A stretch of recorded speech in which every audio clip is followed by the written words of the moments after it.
Self-knowledge is knowledge of reality. It is indivisible knowledge, undifferentiated knowledge. It is not divided into the parts of knower, knowing, and the thing known.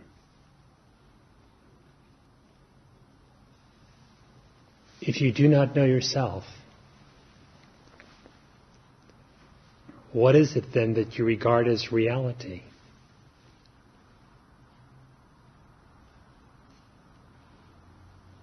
Not knowing the self, one does not know reality. And the one who does not know is himself not real.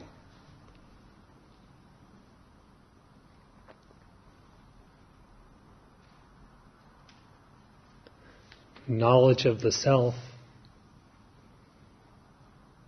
is knowledge of God. It's God's knowledge of God. Brahman knowing Brahman.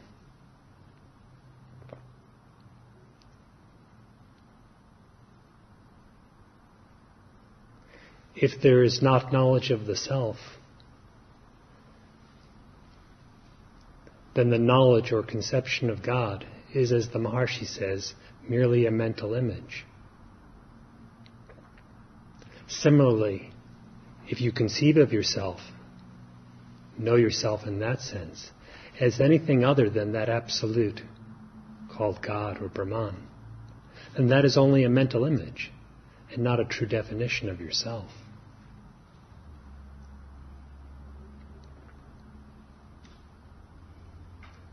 What do you regard as you?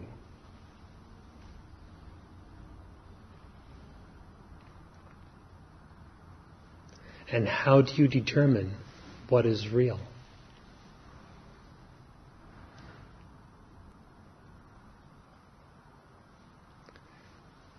Do you attempt to utilize the senses to tell you what is real?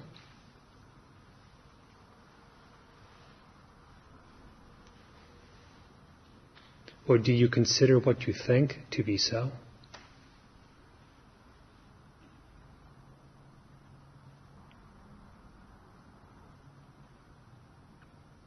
What is conceived in thought, what is perceived in the senses, it's not pure existence itself or reality itself.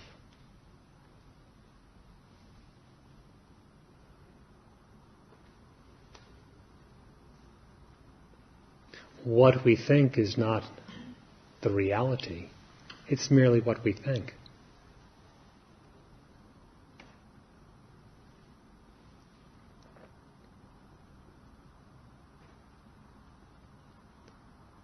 Something seems to lend reality to what is perceived and conceived. And no matter how much of this reality is lent, still it remains inexhaustible.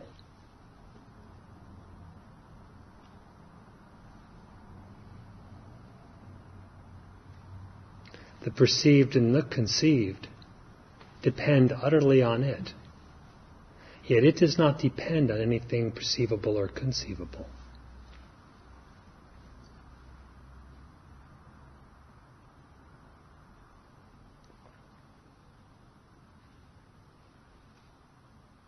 What do you regard as real?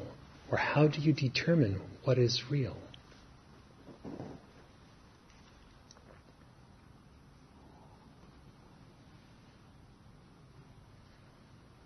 What is real must always be so.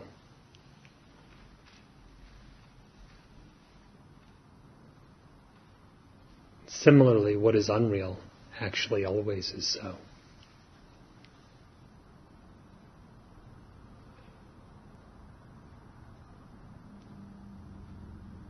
Brahman, or the real self, ever remains as it is, and does not become anything other than its own nature. It remains unborn, undifferentiated, imperishable, perfectly full.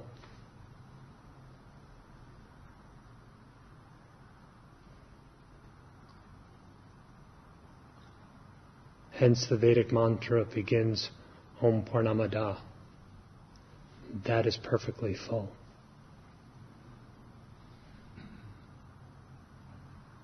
It does not increase, it does not decrease. It remains immutable.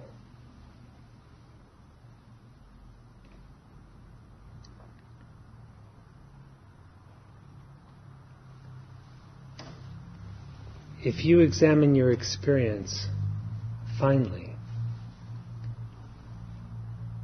you will find that what you regard as real is determined by your definition of yourself.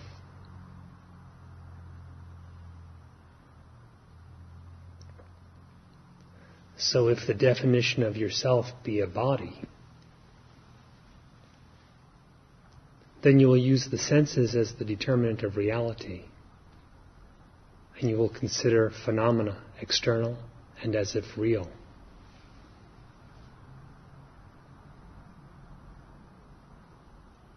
If you are not the body, then you will no longer use the senses in an attempt to know reality.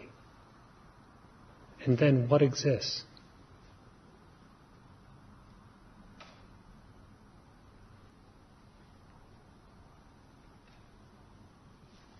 Hence the second line of the Vedic mantra, Purnamidam. This is the perfect fullness.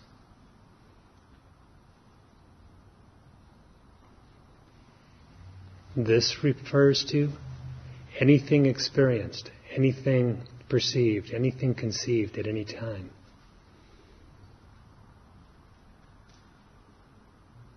But the perfect fullness, that is undifferentiated and remains unchanging, eternally just as it is.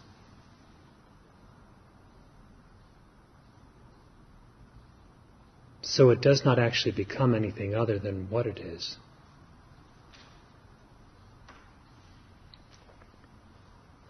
Nothing actually is born. Nothing actually is created. Undifferentiated existence is what is.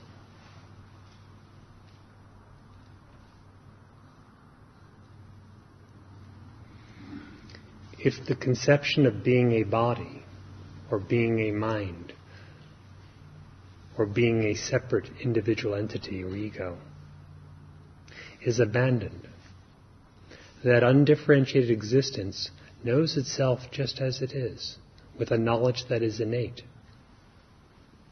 In this, knowing and being are identical.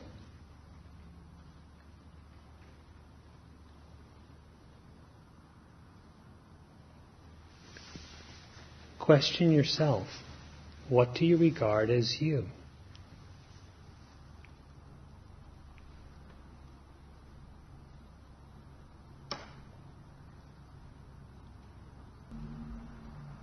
You yourself are all, the so-called inner and the so-called outer, the manifested and the unmanifested,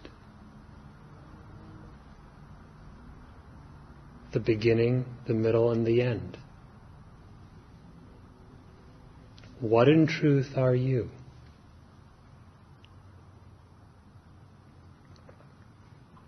If you think something appears, you yourself appear as that. What are you in your non-appearing real nature?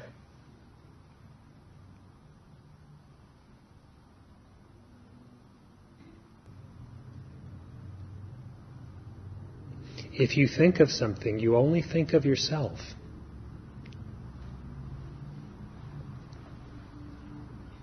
What are you in your real nature beyond the definitions of thought?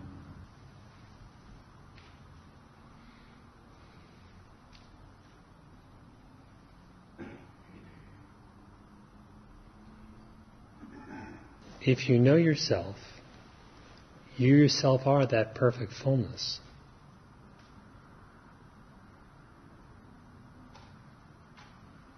And the happiness and peace of that, which are innate, are illimitable.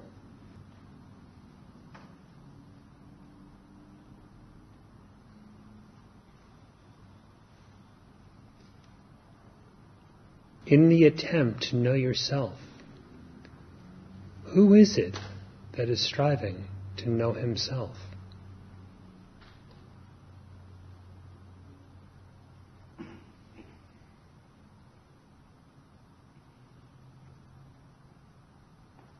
The true knowledge is without differentiation. It is non-dual, which means it's indivisible and without the possibility of another state, another condition, another one to know or not know it.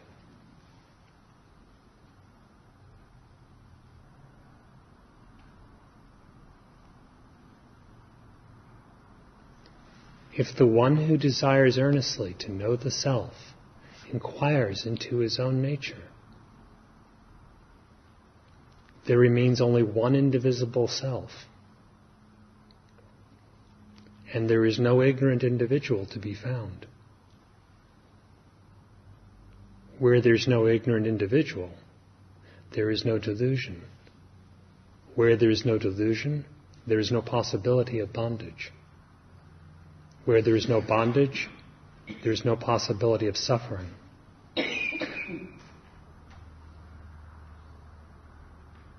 Then that which was previously called liberation is known as one's own nature.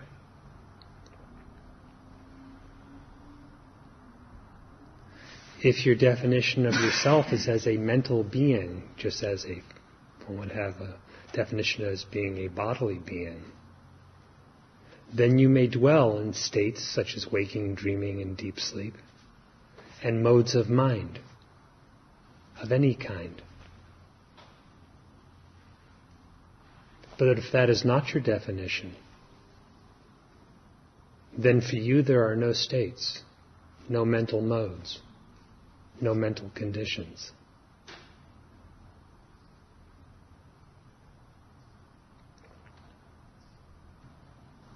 What you are, of the nature of Satchidananda, being, consciousness, bliss, is stateless, unformed, unconceived,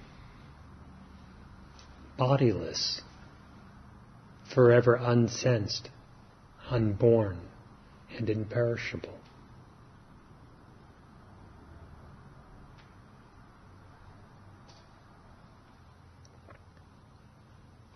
Dive within yourself, inquiring, who am I?